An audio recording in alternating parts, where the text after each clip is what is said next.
जी chapter 19 अपने सामने रखिए असाइनमेंट। जी आज के लेक्चर का आगाज करते हैं। आज के लेक्चर में सबसे पहले हमने चैप्टर 19 के जो प्रैक्टिस क्वेश्चन मैंने आपको दिए थे होम असाइनमेंट के तौर पे अटेम्प्ट करने के लिए, उनको डिस्कस करेंगे, उनमें अगर कोई प्रॉब्लम है। सबसे पहले जो क्वेश्चंस कंसेप्ट रिव्यू क्वेश्चन है जिसमें हमने नॉर्मली रिप्रोडक्शन करनी होती है, उनको डिस्कस कर लेते हैं। इस सेक्शन में जो है क्वेश्चंस टू रीड, इस सेक्शन में कोई क्वेश्चन अगर डिस्कस करना चाहते हो, समझ नहीं आया पूछ लीजिए। ये सारे क्वेश्चन इजी थे, अटेम्प्ट कर लिए। क्वेश्चन 10, क्वेश्चन 10 में कह रहा है state briefly the restrictive condition under which a private company is incorporated. वो कंडीशन बतानी है तीन हमने कि limits the number of members to 50, restricts the right to transfer its shares and prohibits invitation to general public to subscribe for shares और debenture. जो next requirement are the consequences of not abiding by the condition under the companies act 2017। अगर आप इन condition को follow नहीं करते तो फिर आपके ऊपर पब्लिक कंपनी की प्रोविजंस एप्लीकेबल हो जाते हैं, क्योंकि फिर प्राइवेट कंपनी नहीं रहते हैं, ठीक है, पब्लिक कंपनी की प्रोविजंस एप्लीकेबल हो जाएंगे। जी क्वेश्चन 11 कहते हैं prospective individual sponsor has requested your advice whether company law permits an individual to incorporate a wholly owned company, briefly describe the relevant legal provisions. बताइए, वो कहता है कि क्या एक इंडिविजुअल जो है वो एक कंपनी इनकॉर्पोरेट कर सकता है होली ओन्ड? तो बिल्कुल सिंगल मेंबर कंपनी इनकॉर्पोरेट कर सकता है। इसके रूल्स क्या होते हैं? इसका मेंबर एक ही होगा, इसका डायरेक्टर भी एक ही होगा, और ये अपने नाम के एंड पे एसएमसी प्राइवेट लिखेगी, ठीक है। ये होली ओन्ड कंपनी होती है। पॉसिबिलिटी है कि एक मेंबर के साथ कंपनी बनाई जा सके। जी और कोई क्वेश्चन? कोई क्वेश्चन नहीं। चलिए केस स्टडीज की तरफ आते हैं। केस स्टडीज में टोटल 7 क्वेश्चंस थे जो आपको दिए गए थे। इसमें से कुछ क्वेश्चन तो शायद हमने क्लास के दौरान में डिस्कस कर लिए थे, अटेम्प्ट कर लिए थे, फिर भी अगर कोई प्रॉब्लम है तो पूछिए। सबसे पहले क्वेश्चन नंबर 1, क्वेश्चन नंबर 1 में कोई इशू नहीं। चलिए क्वेश्चन नंबर 2, अच्छा क्वेश्चन नंबर 2 डिस्कस करते हैं। इसमें देखिए हमें वो ब्रेकअप दे रहा है कि टोटल मेंबर्स जो है 52 बन रहे हैं। कह रहे कॉर्पोरेट मेंबर्स जो हमारी कंपनी है, Executive has recently joined ABC Private Limited. She informed the CEO that the membership of the company has crossed the maximum number provided under the Companies Act 2017. अब देखिए प्राइवेट कंपनी है और private company में कह रहे हैं कि जी minimum number से मेंबर एक्सीड हो गया, मैक्सिमम नंबर से एक्सीड हो गया। मैक्सिमम कितने हैं? 50। उसने जो ब्रेकअप हमें बता के दिया वो 52। तो रूल ये है कि अगर आपके मेंबर्स प्राइवेट कंपनी में मेंबर्स 50 से एक्सीड कर जाए तो फिर इसे कन्वर्ट करवाना पड़ता है पब्लिक कंपनी में। तो बताइए क्या पब्लिक कंपनी में कन्वर्ट करवाने की जरूरत है? क्यों जरूरत नहीं है भला? हाँ जी, क्योंकि इसमें जो जॉइंट शेयर होल्डिंग है उसको उसने 4 कंसिडर किया, हालांकि जॉइंट शेयर होल्डिंग जो है उनको 1 कंसिडर किया जाता है। तो इसका मतलब है जो टोटल नंबर ऑफ मेंबर्स हैं इस वक्त कंपनी के वो 49 है। कंपनी को कोई एक्शन लेने की जरूरत नहीं, अपने आप को पब्लिक कंपनी में कन्वर्ट करवाने की जरूरत नहीं। 50 से कम ही है मेंबर्स टोटल। उसने गलती क्या की कि जॉइंट शेयर होल्डर्स थे उनको अलग-अलग कंसीडर किया मेंबर, हालांकि वो एक ही मेंबर कंसीडर किया जाता। 2 क्लियर है? चलिए क्वेश्चन नंबर 3 जी। कॉर्पोरेट मेंबर्स कहते हैं अगर हमारी कंपनी ने शेयर्स इशू किए और वो परचेज किए नेचुरल पर्सन ने, इंडिविजुअल ने, जैसे आपने किसी कंपनी के शेयर्स खरीद लिए, तो ये हमारी कैटेगरी होगी इंडिविजुअल्स की। लेकिन अगर एक कंपनी के शेयर किसी दूसरी कंपनी ने खरीद लिए तो फिर ये किसकी एग्जांपल होगी? कॉर्पोरेट मेंबर्स की। जी जी एक बंदे 2 बंदे शेयर लिए, एक ने 4 लाख, दूसरे 6 लाख। नहीं, इससे मुराद नहीं है। इससे मुराद ये है कि 10 लाख शेयर्स लिए गए और 10 के 10 लाख चारों लोगों की प्रॉपर्टी है। 10 लाख के 10, जैसे जिस तरह होता है बाज़ का ऐसा कि प्रॉपर्टी परचेज करें। फर्स्ट कीजिए हमने फॉर एग्जांपल 2 कनाल की प्रॉपर्टी परचेज की, किसी फादर ने अपने 2 बच्चों के लिए, तो उसके पास 2 ऑप्शन है। पहली ऑप्शन तो ये है कि दोनों बच्चों को एक कनाल ट्रांसफर कर दें। दूसरी ऑप्शन ये है कि 2 कनाल की 2 कनाल प्रॉपर्टी जो है दोनों के नाम पे ट्रांसफर कर दें। ये जो दूसरी ऑप्शन है ये जॉइंट ओनरशिप कहलाती है। इसमें दोनों ओनर है और दोनों की जो प्रॉपर्टी है वो दोनों का शेयर है इसमें, उसमें प्रॉपर्टी को सिंगल यूनिट समझा जाता है। तो उसी तरह यहाँ पे ये जॉइंट शेयर होल्डिंग जो अगर हो, इसी तरह का कंसेप्ट है। अगर शेयर्स को कुछ लोग मिलके सारे के सारे शेयर्स को जॉइंट ओनरशिप है तो वो 1 शेयर मेंबर समझा जाएगा, वो 4 मेंबर्स नहीं समझे जाएंगे इससे। जी, और कोई क्वेश्चन नंबर 3 में कोई प्रॉब्लम? 3 में कोई प्रॉब्लम नहीं? अच्छा, 3 में प्रॉब्लम है। वो कह रहा है कि G Star Industry Private Limited is a private limited company, SIPL entered into a contract with Galaxy Traders for the supply of cotton yarn. Mr. Anwar, the main shareholder, chief executive of SIPL, signed the contract for SIPL. Company के behalf पे contract किसने sign किया? Mister Anwar. जाहिर है company जो भी contract करेगी उसके अपने हाथ पैर थोड़े ही कंपनी के, कोई ना कोई नेचुरल पर्सन उसके बिहाफ पे कॉन्ट्रैक्ट को साइन करेगा। ठीक है, तो नॉर्मली जो कंपनी के डायरेक्टर्स होते हैं वो कंपनी का चीफ एग्जीक्यूटिव है, ये लोग रिप्रेजेंट कर रहे होते हैं कंपनी को, कंपनी के बिहाफ पे ये साइन करते हैं डॉक्यूमेंट्स को। तो चीफ एग्जीक्यूटिव ने साइन किए, बिल्कुल ठीक है, इसमें भी कोई प्रॉब्लम नहीं। GT has supplied the cotton yarn in accordance with the contract, but SIPL has not paid the contract price. Supplier ने माल सप्लाई कर दिया, उसको पैसे नहीं मिले। On GT's demand for payment, Mr. Anwar stated that he had never intended for SIPL to pay GT. कहता है मेरा तो कभी पैसे देने का इरादा ही नहीं था, सप्लायर ने जब पैसे उससे मांगे। GT has brought a claim against SIPL and Mr. Anwar for the payment of unpaid contract price. कह रहा उस सप्लायर ने कंपनी के खिलाफ और मिस्टर अनवर के खिलाफ केस फाइल किया है। आप बताइए कि क्या मिस्टर अनवर लायबल है? क्यों लायबल नहीं है? रीजन क्या लिखेंगे हम? सेपरेट लीगल स्टेटस है कंपनी का और इसके डायरेक्टर्स का। जो कंपनी के डायरेक्टर्स होते हैं, कंपनी के मैनेजर्स होते हैं, वो कंपनी की लायबिलिटी के लिए कभी भी रिस्पॉन्सिबल नहीं होते। ठीक है, जब तक कि वो अपनी विद इन पावर्स काम ना कर रहे हो। हाँ, अगर वो अपनी पावर से बाहर आउटसाइड पावर कोई काम करते हैं, इलीगल एक्टिविटी करते हैं, तो फिर तो डायरेक्टर्स या मैनेजर्स लायबल हो सकते हैं अपने एक्ट के लिए। लेकिन अगर वो अपनी लिमिट्स के अंदर रहते हुए, लीगल पावर्स के अंदर रहते हुए कंपनी के बिहाफ पे जो भी ट्रांजैक्शन करेंगे, जो भी एक्ट्स करेंगे, उनके लिए लायबल कंपनी होगी, वो इंडिविजुअल नहीं होंगे। ठीक है, हाँ कंपनी लायबल है, बिल्कुल लायबल है। मिस्टर अनवर के बारे में पूछा, मिस्टर अनवर लायबल नहीं है। आगे रीजन लिख देंगे क्यों? सेपरेट लीगल स्टेटस है दोनों का। बिल्कुल जी। 3 क्लियर? क्वेश्चन 4 भी क्लियर, कोई प्रॉब्लम नहीं। क्वेश्चन नंबर 5 मिसेज राहील वाला, ये तो 2-3 दफा डिस्कस हुआ है। खास तौर पे इसमें वो आप पूछते हैं कि सर राइट्स क्या है? लायबिलिटी तो समझ आ गई, राइट्स क्या है? तो क्या है राइट्स मिसेज राहील के? लायबिलिटी तो ये है ना कि जितनी अमाउंट एग्री की है उसने मेमोरेंडम में, वो उस अमाउंट तक कंट्रीब्यूट करना है। वैसे तो राइट क्या है कि अगर उससे ज्यादा नहीं, उससे ज्यादा अगर 10 मिलियन एग्री किया था, उससे ज्यादा 12 मिलियन तो कभी पे नहीं करेंगे।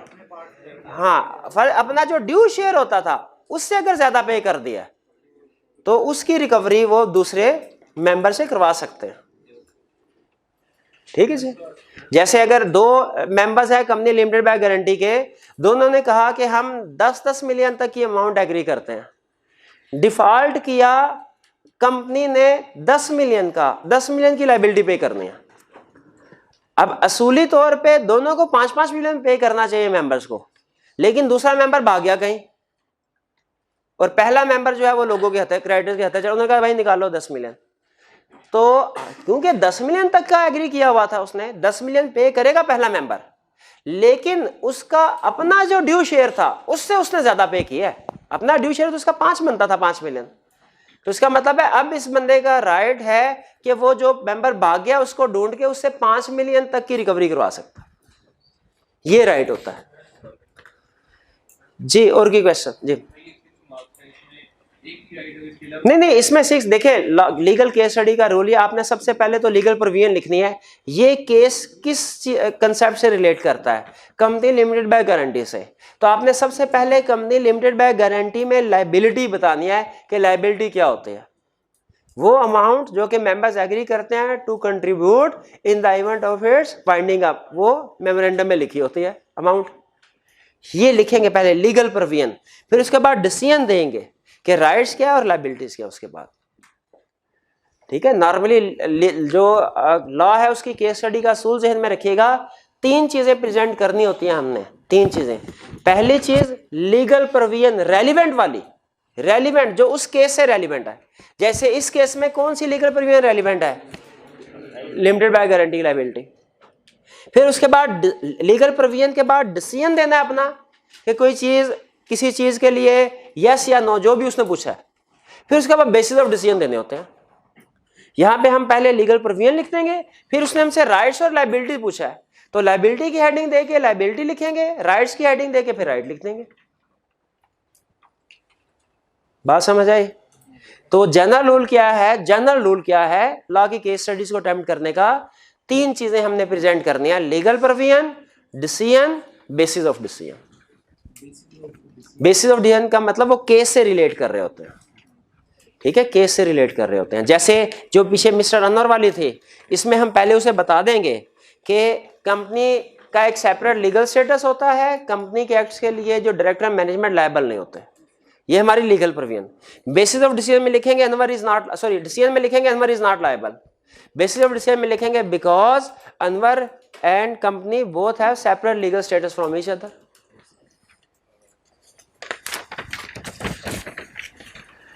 क्वेश्चन नंबर 6 जी, क्या ये वो कह रहा है स्टेटमेंट है, बताइए ट्रू है या फॉल्स है। स्टेटमेंट क्या है? Every limited company has to write private with its name. हाँ, हर every limited company has to write limited with its name. अच्छा, इसको 2 तरह से करेक्ट कर सकते हैं। या तो इसको इस तरह लिख सकते हैं कि every private company has to write private with its name, ये भी ठीक है। यानी वर्ड के लिहाज से कंपनी की डिस्क्रिप्शन चेंज कर दी, और दूसरा कंपनी के लिहाज से उस वर्ड की डिस्क्रिप्शन भी चेंज कर सकते हैं। यानी इसको यूं भी कर सकते हैं, every limited company has to write limited with its name. ठीक है, वो एक्सेप्शन केस है, एक्सेप्शनल केस डिस्कस नहीं करते हम। ठीक है Narman ji, every private company has to write, हाँ जी, private limited with its name. ठीक है, लेकिन उसने चूंकि प्राइवेट का वर्ड मेंशन किया, लिमिटेड का मेंशन नहीं किया, तो हम उसके ड्राफ्ट किए हुए क्वेश्चन के मुताबिक आंसर कर रहे हैं। जी 6 क्लियर हो गया। अच्छा, इसकी नेचर ज़हन में रखिएगा, एग्जाम में सम टाइम ये ट्रू और फॉल्स का क्वेश्चन पूछता है, सम टाइम पूछता है कि जी इसकी कोई एक स्टेटमेंट दे के हमें बताएगा इसकी एक्सेप्शंस बताइए क्या है। ये एग्जामिनर का फेवरेट क्वेश्चन होता है, कोई हमें स्टेटमेंट दे देगा और कहेगा कि लॉ में इसकी एक्सेप्शन बताए। लॉ में जो कंसेप्ट हम पढ़ते हैं अक्सर कंसेप्ट की एक्सेप्शंस होती हैं, यानी वो सिचुएशन जिनमें वो रूल अप्लाई नहीं होता, वो कंसेप्ट अप्लाई नहीं होता। ठीक है, तो हमने याद रखे जब कभी लॉ में आगे चल के कंसेप्ट पढ़ेंगे, अगर कहीं पे एक्सेप्शन आती है उसको फौरन हाईलाइट कर लेना आपने। एग्जाम का रूल है कि वो हमसे नॉर्मल कंसेप्ट नहीं पूछेगा, एक्सेप्शनल सिचुएशंस पूछेगा, एक्सेप्शंस पूछेगा। तो जहां कहीं आगे एक्सेप्शंस है उसको हमने डिस्कस करना जरूर। क्वेश्चन नंबर 7, ये तो डिस्कस हो गया था क्लास में। तो ओवरऑल असाइनमेंट कोई डिफिकल्ट तो नहीं थी ये? चलिए,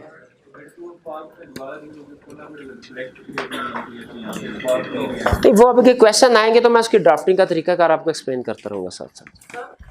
जी बुक में लिखा हुआ है तो पब्लिक अनलिस्टेड कंपनी है, उसके सिक्योरिटी वो फैक्टर लिस्टिंग होती है, वो पब्लिक ऑपरेट नहीं कर सकती। फिर बाद में लिखा हुआ है कि हाँ जब वो चाहे वो कर सकते हैं। सर क्या मतलब? देखें, पब्लिक कंपनी की 2 टाइप्स हैं, public unlisted, public listed. Private company तो अपनी सिक्योरिटीज यानी शेयर्स, डिबेंचर्स कभी इशू कर ही नहीं सकती, प्राइवेट कंपनी कर ही नहीं सकती।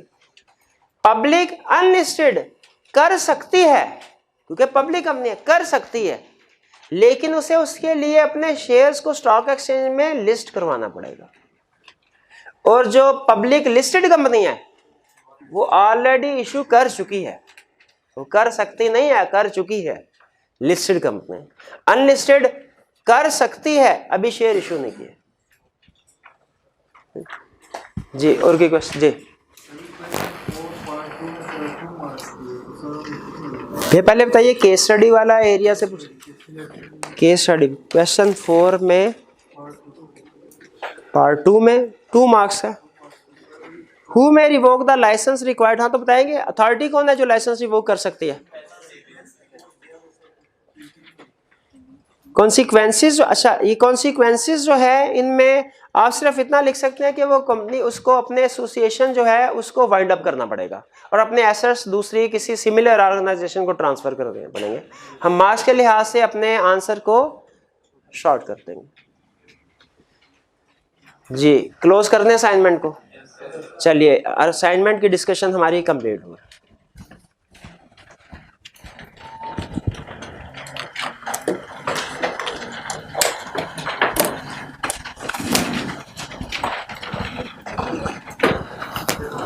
आज लेक्चर नंबर 7 है, लेक्चर 7 है आज कंफर्म। जी स्टार्ट करते हैं अब आज का लेक्चर। सबसे पहले अगर प्रीवियस लेक्चर में कोई क्वेश्चन पूछना चाहते हो तो पूछ लीजिए। जी मेरे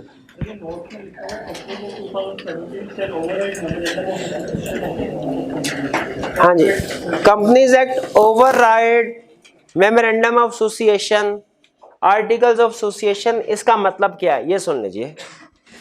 देखिए एक कंपनी पे बहुत सी लीगल डॉक्यूमेंट्स हैं जो बाइंडिंग होती है उस कंपनी में।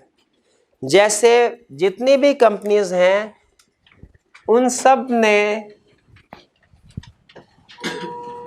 कंपनीज एक्ट 2017 को फॉलो करना है, जो कुछ भी इसमें लिखा हुआ है।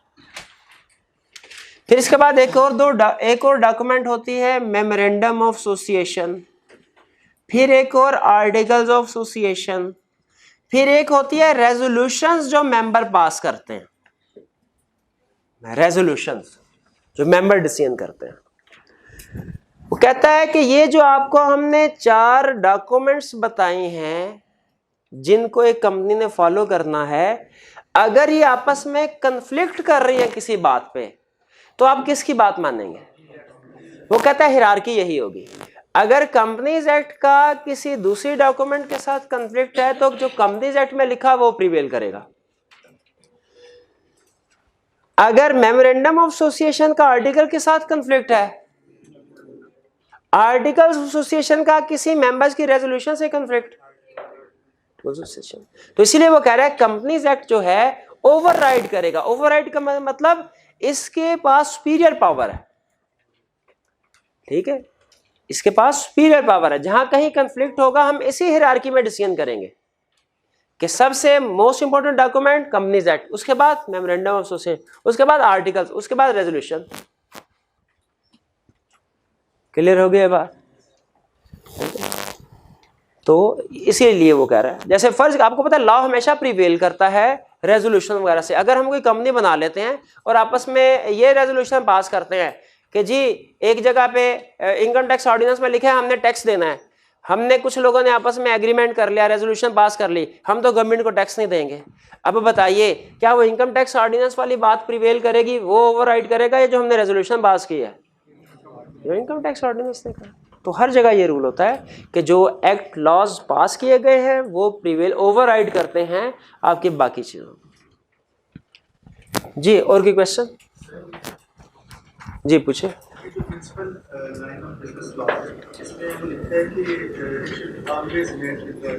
जी बिल्कुल, it should always match with the name of the company का मतलब ये है कि जो प्रिंसिपल लाइन ऑफ बिजनेस, अच्छा प्रिंसिपल लाइन ऑफ बिजनेस कहते हैं जिसमें कंपनी के ज्यादातर एसेट्स या ज्यादातर रेवेन्यू जिससे जनरेट हो रहा हो, उस सेक्टर को, उस बिजनेस को हम कहते हैं प्रिंसिपल लाइन ऑफ बिजनेस। उन ट्रांजैक्शन, वो कहता है कि आपने जो भी प्रिंसिपल लाइन ऑफ बिजनेस है, जैसे आपका प्रिंसिपल लाइन ऑफ बिजनेस है इंश्योरेंस, आपका प्रिंसिपल लाइन ऑफ बिजनेस है textile business, airline business, telecom business, जो भी आपका प्रिंसिपल लाइन ऑफ बिजनेस है, कहते हैं आपके नाम में उसकी झलक दिखनी चाहिए ताकि लोगों को नाम पढ़ के अंदाजा हो जाए कि आपका प्रिंसिपल लाइन ऑफ बिजनेस क्या है। जैसे कल एग्जांपल दी थी हमने कि वो नॉर्मली शुगर मिल्स हैं, उनके नाम में आपको साथ लिखा मिल जाता है शुगर मिल्स, टेक्सटाइल कंपनी के नाम में मिल जाता है, एयरलाइंस के नाम में मिल जाता है, ठीक है, तो इस तरह वो कह रहे हैं कि नाम के साथ कोई ऐसे आपने नाम को ऐसे रखना है कि प्रिंसिपल लाइन ऑफ बिजनेस उसके साथ मैच कर रहा हो, शो हो रहा हो। जी और कोई question? Ji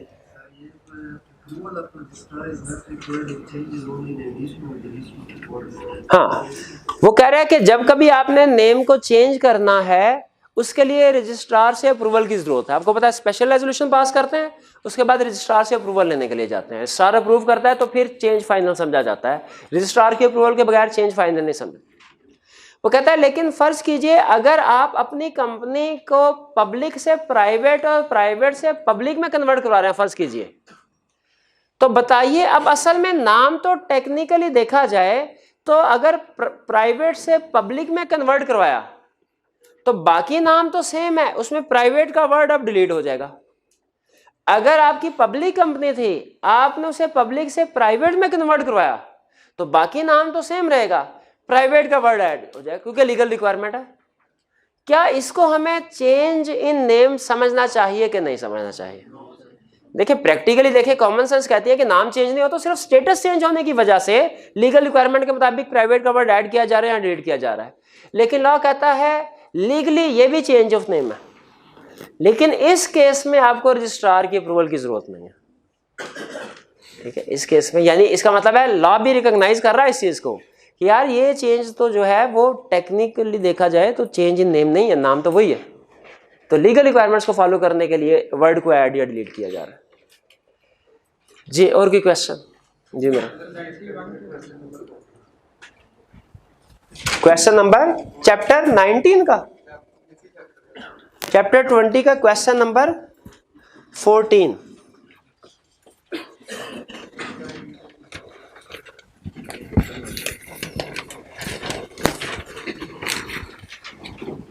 A company is intending, case study है जी, a company is intending to borrow million from a bank having complied with the prudential regulations.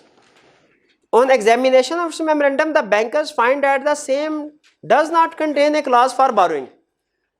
Bank कह रहे हैं मेमोरेंडम में तो बोरिंग की क्लास है ही नहीं कि कंपनी बारो कर सकती है कि नहीं कर सकती।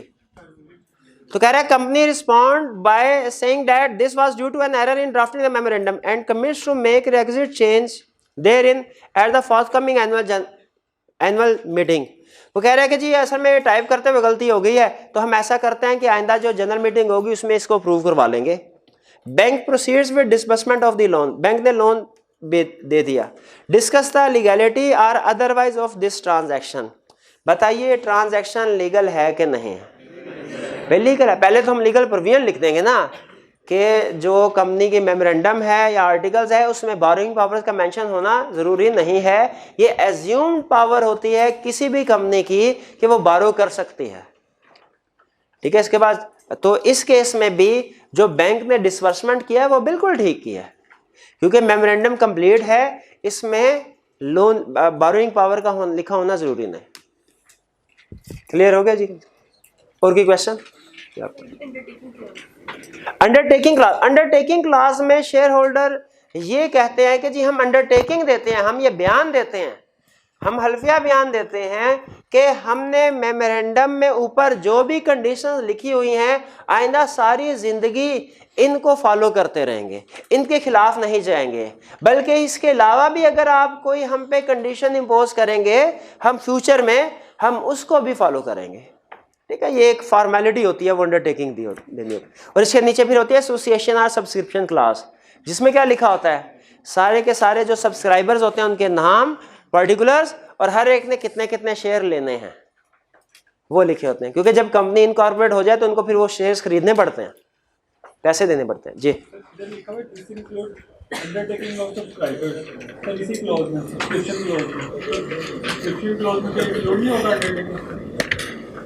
सब्सक्रिप्शन क्लास में, हाँ जी ठीक है, इसके साथ वो अंडरटेकिंग क्लास लादा से लिखा हुआ है।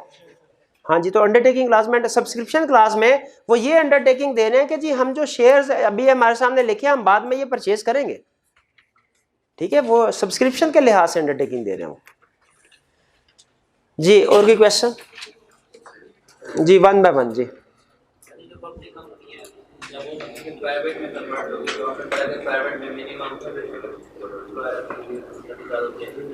50 जी बिल्कुल। ज़्यादातर स्टार्ट से नहीं देगा कि जब मैं अपना मतलब पब्लिक से प्राइवेट जा रहा हूँ तो उस केस को नहीं, देखें, एक पहली चीज़ तो ये है कि पब्लिक से प्राइवेट या प्राइवेट से पब्लिक में जो कन्वर्जन है ये हमारे सिलेबस में नहीं है, इसलिए इसके बारे में ज़्यादा ना सोचें। दूसरा वो कह रहे हैं सर पब्लिक कंपनी जब प्राइवेट में कन्वर्ट होगी, फ़र्ज़ कीजिए उसके मेंबर 60 है तो प्राइवेट कंपनी में तो 50 होने चाहिए, तो क्या करेंगे? तो भाई वो कुछ मेंबर्स दूसरे मेंबर्स को अपने शेयर खरीद बेच देंगे, वो तादाद कम करके फिर ही कन्वर्ट करेंगे। जी, और कोई क्वेश्चन? जी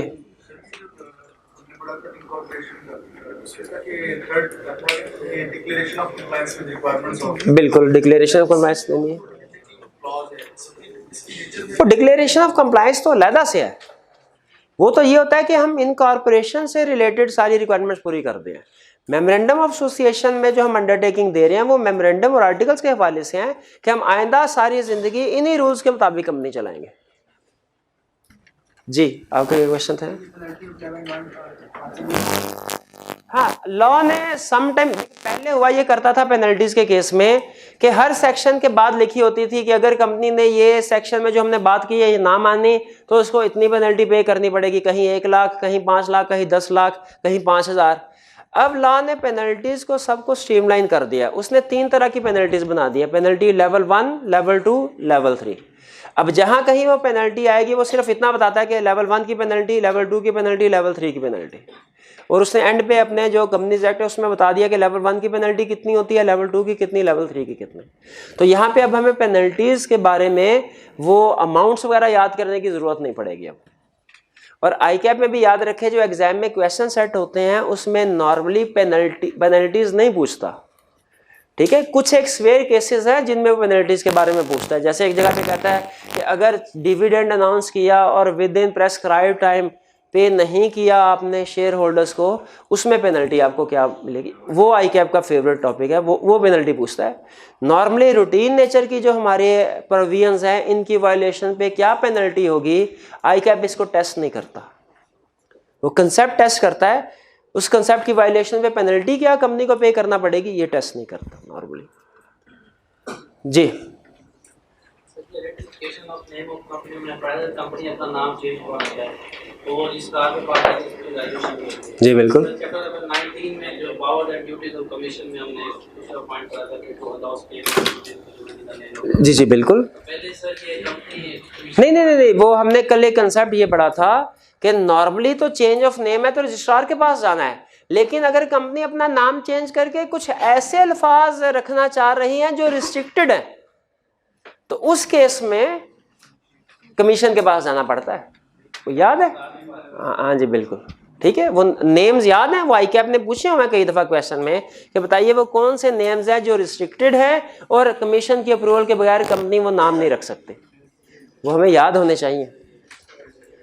जी, और की क्वेश्चन नहीं? चलिए आज के कंसेप्ट्स की तरफ चलते हैं। आज हमने 2 कंसेप्ट स्टडी करने हैं। एक कंसेप्ट हम स्टडी करेंगे learning objective 5 change in place class, और दूसरा है change in principal line of business. ये 2 कंसेप्ट हमने स्टडी करने हैं, एक चेंज इन प्लेस क्लास और दूसरा change in principal line of business. तो पहले change in principal line of business जो है इसको पढ़ते हैं। अच्छा, ज़हन में रखिएगा हमने कंसेप्ट क्या चल रहा है इस चैप्टर में। सबसे पहले हमने पढ़ा कि कंपनी इनकॉर्पोरेट कैसे होगी, उसके स्टेप्स। फिर उसके बाद हमने देखा कि इनकॉर्पोरेशन में 2 अहम तरीन डॉक्यूमेंट्स जो प्रिपेयर होते हैं, मेमोरेंडम ऑफ एसोसिएशन और आर्टिकल ऑफ एसोसिएशन। अब हम मेमोरेंडम ऑफ एसोसिएशन को डिटेल में पढ़ रहे हैं। पहले मेमोरेंडम ऑफ एसोसिएशन में इसके एलिमेंट्स पढ़े, हमें पता चला कि मेमोरेंडम एसोसिएशन में नेम होता है, प्लेस है, लायबिलिटी है, शेयर कैपिटल क्लास है, ठीक है, और इसके अलावा फिर एसोसिएशन सब्सक्रिप्शन क्लास। अब हम उनमें से कुछ क्लासेस को डिटेल में पढ़ रहे हैं। कल के लेक्चर में कौन से वाली क्लास हमने डिटेल में पढ़ी? Name class. आज हम स्टडी करने जा रहे हैं principal line of business, alteration in principal line of business. अच्छा, एक कंसेप्ट है कि प्रिंसिपल लाइन ऑफ बिजनेस है क्या, ये हमने वो मेमोरेंडम के एलिमेंट्स जहां पढ़े वहां पढ़ लिया कि प्रिंसिपल लाइन ऑफ बिजनेस से मुराद ये होती है कि वो बिजनेस जिसमें कंपनी जो है उसका मेजर रेवेन्यू उस बिजनेस से, उस टाइप, उस सेक्टर से कंपनी रेवेन्यू जनरेट कर रही है, या ज्यादातर कंपनी के एसेट्स जो हैं उस सेक्टर से रिलेट कर रहे हैं, वो होता है principal line of business. Principal line of business जो है वो मेमोरेंडम में लिखना जरूरी होता है। वैसे तो कंपनी रोक टोक नहीं है, कंपनी कोई भी लीगल बिजनेस जो है वो कर सकती है, कोई भी लीगल बिजनेस कर सकती है, लेकिन जो उसका प्रिंसिपल लाइन ऑफ बिजनेस होगा उसे मेमोरेंडम में लिखा होना जरूरी है। बाकी जो छोटे मोटे लाइन ऑफ बिजनेस है उन्हें लिखा होना जरूरी नहीं है। ठीक है, ये हमने कंसेप्ट पढ़ लिया मेमोरेंडम वाले में। आज हम ये स्टडी करने जा रहे हैं कि अगर प्रिंसिपल लाइन ऑफ बिजनेस है उसकी अल्टरेशन करनी है, उसमें हम उस प्रिंसिपल लाइन ऑफ बिजनेस को चेंज करना चाहते हैं, तो चेंज करने के लिए प्रोसेस क्या होगा हमारा। ठीक है, प्रोसेस सिंपल है। पहले कंसेप्ट समझ आ गया आपको, हम क्या समझने जा रहे हैं। कहता है सबसे पहले तो ये देख ले रीजंस क्या हो सकती है अल्टरेशन की, क्यों जरूरत पड़ सकती है कंपनी को अपना प्रिंसिपल लाइन ऑफ बिजनेस को चेंज करने की।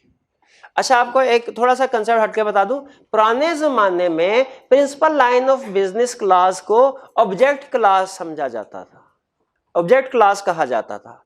इसे कभी पास पेपर के क्वेश्चन करते हुए आपको अगर कहीं पे नजर आए ऑब्जेक्ट क्लास, तो आपके जहन में फौरन आ जाए ये क्या कहना चाह रहा है, principal line of business class.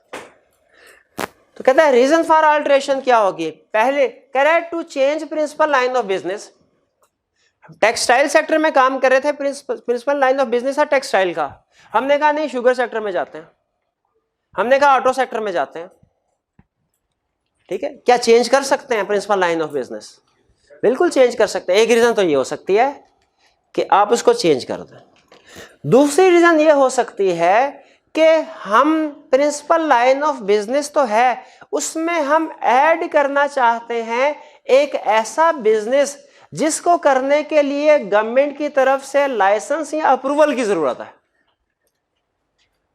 ठीक है, याद रखें हम वैसे तो लीगल बिजनेस कुछ भी कर सकते, इलीगल बिजनेस तो पाकिस्तान में प्रोहिबिटेड है, वो तो किसी सूरत में भी नहीं कर सकते, जैसे स्मगलिंग वगैरह किसी सूरत भी नहीं कर सकते।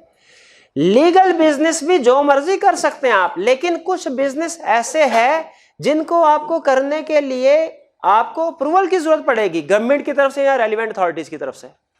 जैसे कि आप पाकिस्तान में आप अपनी मर्जी से किसी को भी आप बिजली सप्लाई कर सकते हैं, इलेक्ट्रिसिटी सप्लाई कर सकते हैं? नहीं, गवर्नमेंट की तरफ से परमिशन की जरूरत पड़ेगी।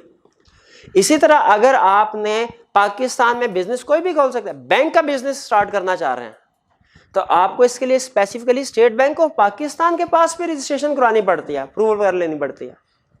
तो वो ये कह रहा है अगर principal line of business change करना चाहते हैं तब भी हम इस क्लास को चेंज करते हैं, या अगर आप कोई ऐसी लाइन आइटम इंक्लूड करना चाहते हैं, ऐसा ऑब्जेक्ट इंक्लूड करना चाहते हैं जिसके लिए गवर्नमेंट की परमिशन की जरूरत है, तो फिर भी आपको अपना जो प्रिंसिपल लाइन ऑफ बिजनेस की क्लास है इसको चेंज करना पड़ेगा, क्योंकि जाहिर है अप्रूवल लेनी है।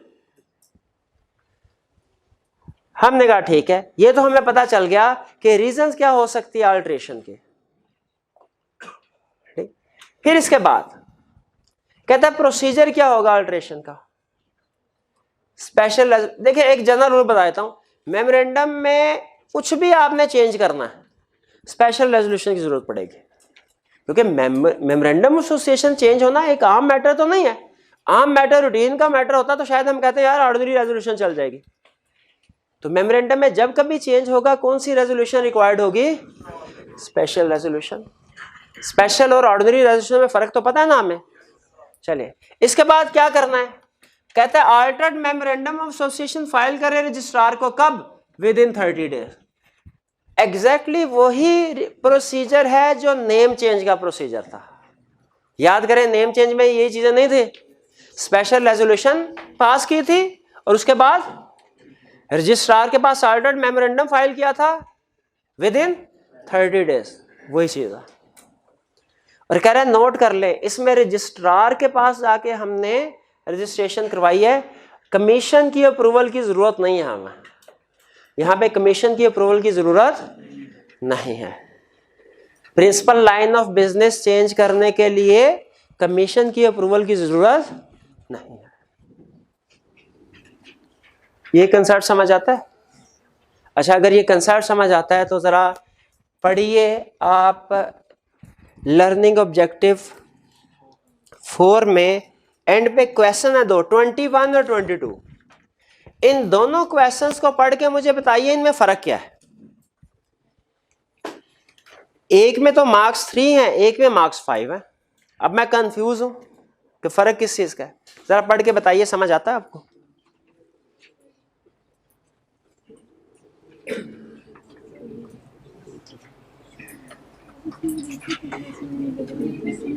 जी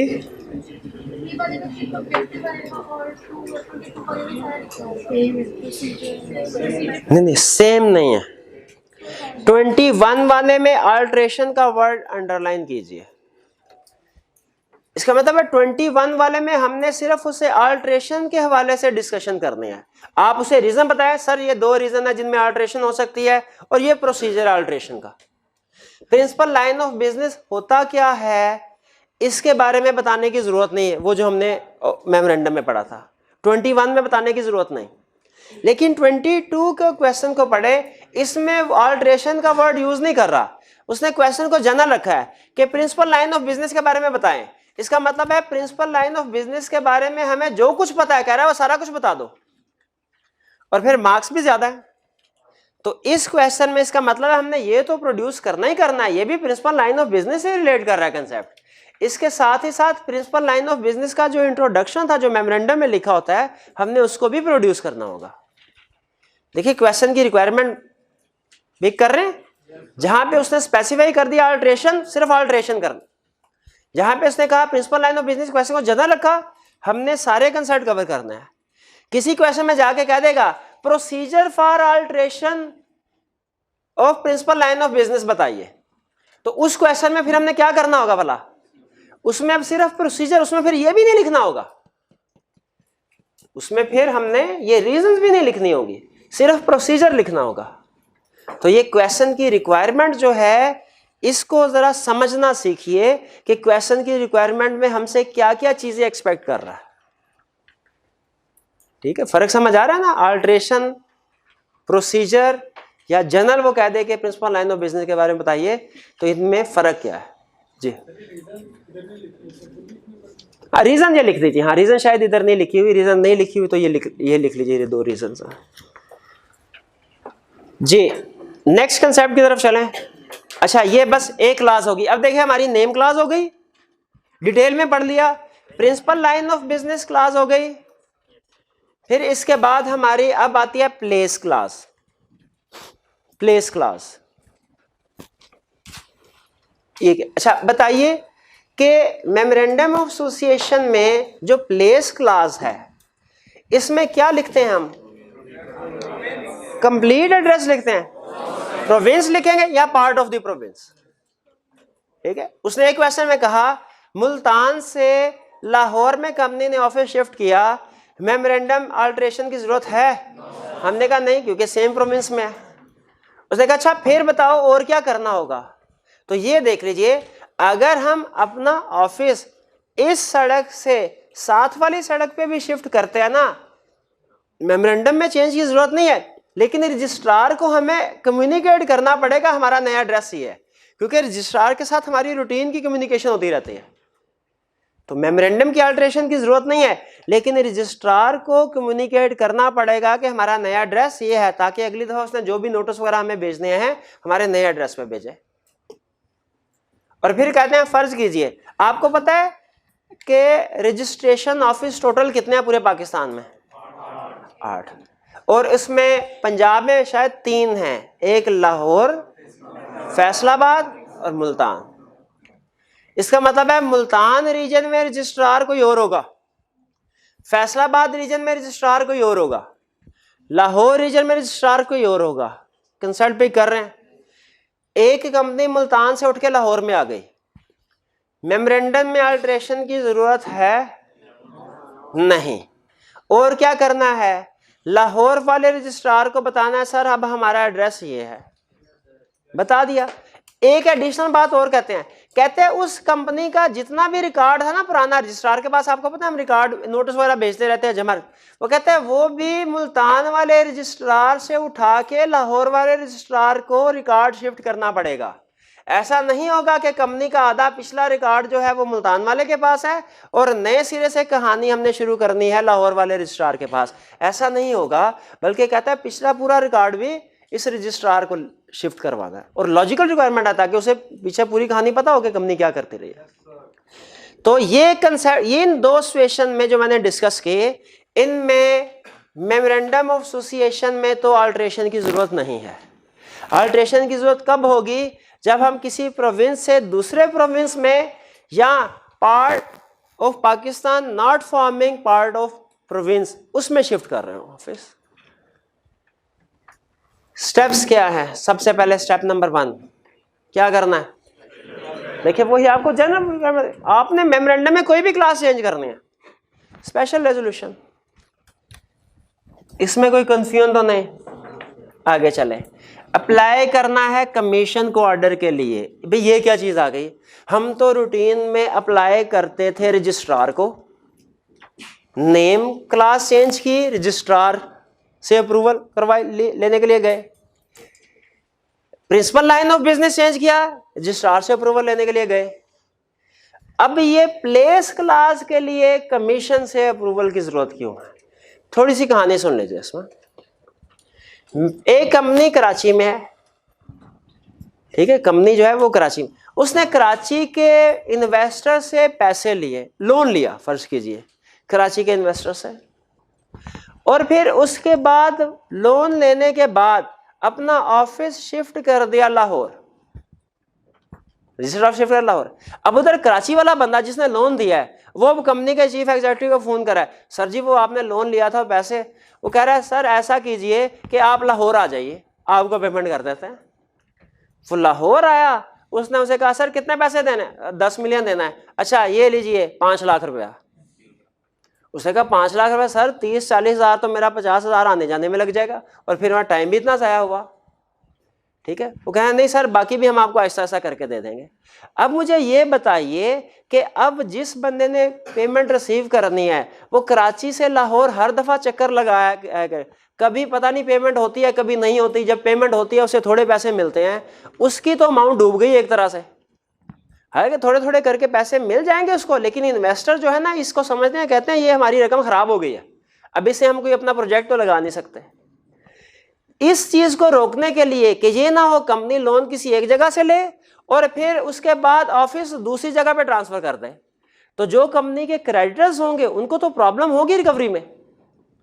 इसलिए एससीसीपी ने कहा कि क्रेडिटर के इंटरेस्ट को सिक्योर करने के लिए मैंने ये प्रोविजन रख दी कि जब कभी आपने प्लेस क्लास चेंज करनी है, यानी एक प्रोविंस से दूसरे प्रोविंस में जाना है, आप रजिस्ट्रार के पास तो बाद में जाएं, पहले मेरे से आके ऑर्डर इशू करवाएं कि आपको इजाजत दी जाए प्लेस क्लास चेंज करने की। और जेल में रखिए यहाँ पे उसने ये लिखा नहीं हुआ, लेकिन होता क्या है जब कमीशन के पास जाते हैं, कमीशन कहता है अपने सारे क्रेडिटर्स की लिस्ट मुझे दो, और सारे क्रेडिटर से पूछता है कि कंपनी अपना ऑफिस शिफ्ट कर रही है, आपको कोई इतराज तो नहीं है। जिस क्रेडिटर को इतराज हो वो कहता है मैं ऑर्डर तब इशू करूंगा, पहले इस क्रेडिटर की पेमेंट रिलीज करो। तो क्रेडिटर्स को उसने सिक्योर किया। अब खुद बताइए कमीशन की ये जो रिक्वायरमेंट है ये अच्छी है कि नहीं? क्रेडिटर्स के लिए बिल्कुल अच्छी है। तो पहली स्पेशल रेजोल्यूशन, ये तो कंपनी का इंटरनल मैटर हो गया, स्पेशल रेजोल्यूशन बंद कमरे में पास कर ले। फिर इसके बाद किसके पास जाना है? कमीशन के पास। कमीशन जो है वो अपनी तसल्ली कर लेगा, क्रेडिटर से पूछ लेगा। जब तसल्ली हो जाएगी किसी को एतराज नहीं है तो फिर एक ऑर्डर पास होगा और कमीशन का कोई अथॉराइज्ड ऑफिसर उस ऑर्डर को सेंड करेगा, एक कॉपी कंपनी को और एक कॉपी रजिस्ट्रार को, उस ऑर्डर की कॉपी। और वो कहता है ये ऑर्डर की कॉपी जो है ये फॉरवर्ड की जाएगी विद इन 7 days, ठीक है, with in 7 days। Copy of order अगर अल्टरेशन जो है की जाती है तो ये 7 days में, अगर ऑर्डर इशू हो जाए, अगर अप्रूव हो जाता है, अगर कमीशन ऑर्डर नहीं देता तो फिर तो जाहिर है वो फॉरवर्ड नहीं करेगा। अगर ऑर्डर इशू हो गया तो एससीसीपी का ऑफिसर उस एक कॉपी कंपनी को इतला मिलनी चाहिए ना, उसने तो अप्लाई किया है, रजिस्ट्रार को भी ऑर्डर की कॉपी इशू करेगा, रजिस्ट्रार को तसल्ली हो जाए कि वाकई एससीसीपी ने इजाजत दे दी है ऑफिस चेंज करने की। यहां तक क्लियर। इसके बाद अब क्या होगा कि अब रूटीन वाला मैटर कि कंपनी मेमोरेंडम ऑफ एसोसिएशन जो उसने ऑर्डर किया है उसको रजिस्ट्रार के पास जमा करवाएगी रेजोल्यूशन की कॉपी के साथ। ये रेजोल्यूशन की कॉपी नॉर्मली हम मेमोरेंडम, अल्टर्ड मेमोरेंडम के साथ क्यों लगाते हैं? आपने देखा होगा जहां कहीं अल्टर्ड मेमोरेंडम कहता है रजिस्ट्रार को जमा कराओ रजिस्टर करवाने के लिए, साथ में कहता है रेजोल्यूशन की कॉपी भी लगाओ, ताकि पता चले वाकई अल्ट्रेशन सही हुई है कि नहीं, लॉ के मुताबिक हुई है कि नहीं, जेन्युइन है। अब जो कंपनी ने अल्टर्ड मेमोरेंडम और रेजोल्यूशन जमा करवानी है रजिस्ट्रार को, ताकि रजिस्ट्रार अपने रिकॉर्ड में एंट्री कर ले, जब रजिस्ट्रार अपने रिकॉर्ड में एंट्री कर लेता है तो उस वक्त प्रोसेस फाइनल हो जाता है। वो कहता है इसके लिए आपको 30 दिन दिए जाते हैं। 30 दिन जब ऑर्डर इशू हुआ, देखिए जब एससीसीपी ने ऑर्डर इशू किया 7 दिन के अंदर अंदर उसकी कॉपी सेंड करनी है। एक एससीसीपी करेगा या उसका ऑफिसर करेगा कोई, एक कॉपी किसको सेंड करनी है ऑर्डर की? एक कंपनी को, दूसरी रजिस्ट्रार को। और उस ऑर्डर की डेट के 30 दिन के अंदर अंदर कंपनी ने रजिस्ट्रार को जाके अपनी डॉक्यूमेंट्स जमा करवा देनी है ताकि वो अपनी रजिस्ट्रेशन कर ले। हाँ, अगर फर्ज कीजिए 30 दिन गुजर जाते हैं फिर क्या होगा? कंपनी नहीं पहुंच सकी 30 दिन के अंदर अंदर रजिस्ट्रार के पास, एससीसीपी ने ऑर्डर इशू किया 15 अप्रैल को। इसका मतलब है 22 अप्रैल से पहले पहले एससीसीपी के बंदे ने इस नोटिस को भेजना है रजिस्ट्रार को और कंपनी को। फर्ज कीजिए कंपनी के पास ये नोटिस पहुंचा 25 अप्रैल को, ऑर्डर की डेट है 15 अप्रैल, कंपनी के पास पहुंचा 25 अप्रैल, तो कंपनी के पास कितने दिन है अब ऑल्टर्ड मेमोरेंडम रजिस्ट्रार को देने के लिए? बाकी 20 डेज, क्योंकि 30 डेज जो काउंट करने हैं ना डेट ऑफ ऑर्डर से करने हैं, date of receipt of order से नहीं करने। ऑर्डर की डेट 15 है, मिला कंपनी को 25 को, लेकिन 30 दिन डेट ऑफ ऑर्डर 15 से काउंट हो गए। अच्छा, फर्ज कीजिए किसी वजह से डिले हो गया और कंपनी जो है वो मई तक, 10 मई तक इस ऑर्डर जो है इसकी कॉपी जो है फॉर एग्जांपल 25 मई तक इस ऑर्डर की कॉपी सेंड नहीं कर सकी रजिस्ट्रार को। अब क्या करें? क्या दोबारा से सारा काम करना चाहिए कि स्पेशल रेजोल्यूशन भी दोबारा से हो, दोबारा से नए ऑर्डर के लिए कमीशन के पास जाएं, कमीशन दोबारा से क्रेडिटर्स को बुला के उनसे एनओसी ले और फिर दोबारा से ऑर्डर? ऐसा होना चाहिए कि एक्सटेंशन के लिए अप्लाई कर देना चाहिए? उनका घबराने की, परेशान होने की जरूरत नहीं। अगर आपको एक्सटेंशन चाहिए तो आप हमारे पास आ सकते हैं, 30 दिन पूरे होने से पहले भी आ सकते हैं, 30 दिन पूरे होने के बाद भी आ सकते हैं। ठीक है, अगर आपके पास वैलिड रीजन है, आप हमें सफिशिएंट रीजन देते हैं कि जी किस वजह से डिले हुआ, तो परेशान होने की जरूरत नहीं, हम आपको एक्सटेंशन दे देंगे। बहरहाल अगर फर्ज कीजिए एक्सटेंशन की तरफ बात नहीं है तो वो सिचुएशन थी अगर एक्सटेंशन की जरूरत पड़े, एक्सटेंशन की जरूरत नहीं पड़ी, विद इन 30 डेज रजिस्ट्रार के पास चले गए ऑल्टर्ड मेमोरेंडम लेके, तो अब रजिस्ट्रार क्या करेगा? वो जो उसने करना होता है वो रजिस्टर करेगा और एक सर्टिफिकेट हमें दे देगा कि भाई ये हम सर्टिफिकेट इस बात का सबूत है कि मैंने अपने पास रजिस्ट्रेशन कर लिया। क्लियर हो गई ये बात? अच्छा, मुझे बताइए क्या प्लेस क्लास चेंज होगी तो नया सर्टिफिकेट ऑफ इनकॉर्पोरेशन इशू होगा? जी नहीं होगा। तो वो कौन सी चेंज होती है मेमोरेंडम में जिसमें नया सर्टिफिकेट ऑफ इनकॉर्पोरेशन इशू होता है? नेम में। याद है कल हमने पढ़ा था, नेम में। ठीक है, उसके लिए नया सर्टिफिकेट। यहाँ पे सर्टिफिकेट ऑफ इनकॉर्पोरेशन इशू नहीं कर रहा, हाँ वैसे एक रसीद दे रहा है उनको कि भैया ये आपकी चेंज कर लिया है, ये रख लें ताकि सनद रहे और बवक्त ज़रूरत काम आ, बस वो सनद है इसकी। जी क्लियर हुआ कुछ प्रोसीजर आपको? क्विक से रिवीजन कर लेते हैं 1 मिनट में। अगर कोई भी कंपनी अपनी प्लेस क्लास चेंज करना चाहती है, सबसे पहले क्या करे? स्पेशल रेजोल्यूशन पास करे। स्पेशल रेजोल्यूशन पास करने के बाद कमीशन के पास जाना है। आप डायरेक्ट रजिस्ट्रार के पास नहीं जाए, कमीशन से ऑर्डर ले। ऑर्डर अगर इशू हो गया तो फिर क्या होना है? जो कमीशन के ऑफिसर ने कितने दिन में ऑर्डर की कॉपी सेंड करनी? 7 दिन में। और फिर कंपनी ने कितने दिन में जाना है रजिस्ट्रार के पास? 30 दिन में। अगर किसी वजह से 30 दिन में ना जा सके, एक्सटेंशन किससे ले ले? कमीशन से एक्सटेंशन ले लें। और अगर विद इन ड्यू डेट वो रजिस्ट्रार के पास पहुंच जाते हैं, रजिस्ट्रार क्या करेगा? सर्टिफिकेट इशू कर देगा। क्लियर? ठीक है। एंड पे फिर आपको याद करवा रहा है, केस स्टडी में मार ना खाएं, ताकि आप कि अगर सेम प्रोविंस में शिफ्ट है उसके लिए जरूरत नहीं है। SCCP क्या, उसके लिए मेमोरेंडम की अल्टरेशन की भी जरूरत नहीं है। देखिए वही कंसेप्ट गलत हो गया ना। सेम प्रोविंस में अगर शिफ्ट करना चाहते हैं तो ना SCCP की जरूरत है अप्रूवल की, ना रजिस्ट्रार की अप्रूवल की जरूरत है। क्यों? मेमोरेंडम चेंज हो ही नहीं रहा। कुछ बात समझ आई? जी मेरे भाई, ये न्यू को, ओल्ड को तो नहीं देंगे। ठीक है, न्यू को जी।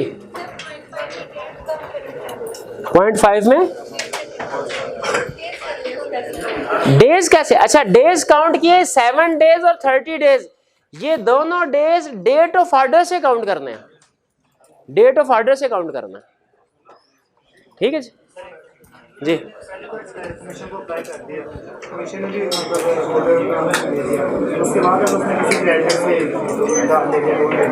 तो वो देखे कर लेगा जी। आज का लेक्चर का भाई 1 मिनट ठहर जाए।